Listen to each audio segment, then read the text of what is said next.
In the 1500, there was a queen in what is now Nigeria who personally led 20,000 soldiers into battles. She expanded her kingdom further than any ruler before and after her. And many Nigerians today haven't heard her name properly taught in school. Her name was Amina, and her story is what? Let's get in class and talk.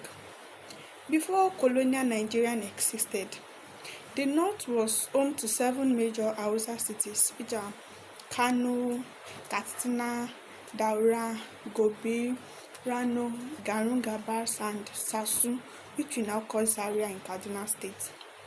Amina was born around 1533 into the family of Zazzu, to the royal family of Zazzu. Her mother, Bakwa Turuku, was already a powerful ruler in her own right, so Amina didn't just inherit power, she was raised inside power.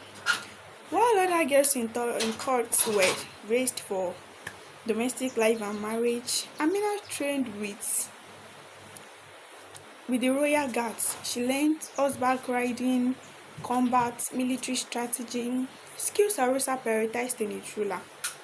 When her brother Karama became king, Amina didn't retrace into the background. She fought in his military campaign and became known as one of Zazzu's most capable warriors. Then, when her brother died without an heir, the kingmakers didn't hesitate.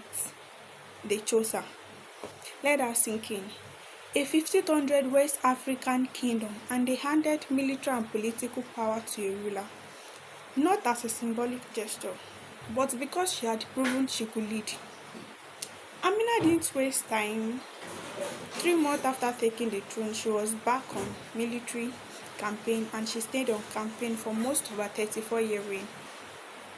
She led a soldier of roughly 20,000 soldiers, and she expanded. Her forces pushed into Nupe territory to the south, securing access to the Niger Delta, and she gained influence into Kano and Katsina, which are 2 of the wealthiest Hausa cities as at then. But this is what is important. This wasn't expansion for its sake. Amina's main goal was securing safe trade routes. Under her rule, Zazzu became a dominant force in the trans-Saharan trade, controlling the movement of salt, leather, textiles, and metals across the cities.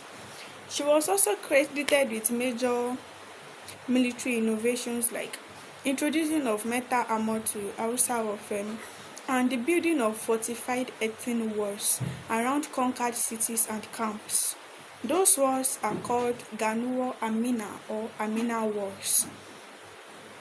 Most accounts agreed she died around 1600, but the exact location and circumstances aren't settled.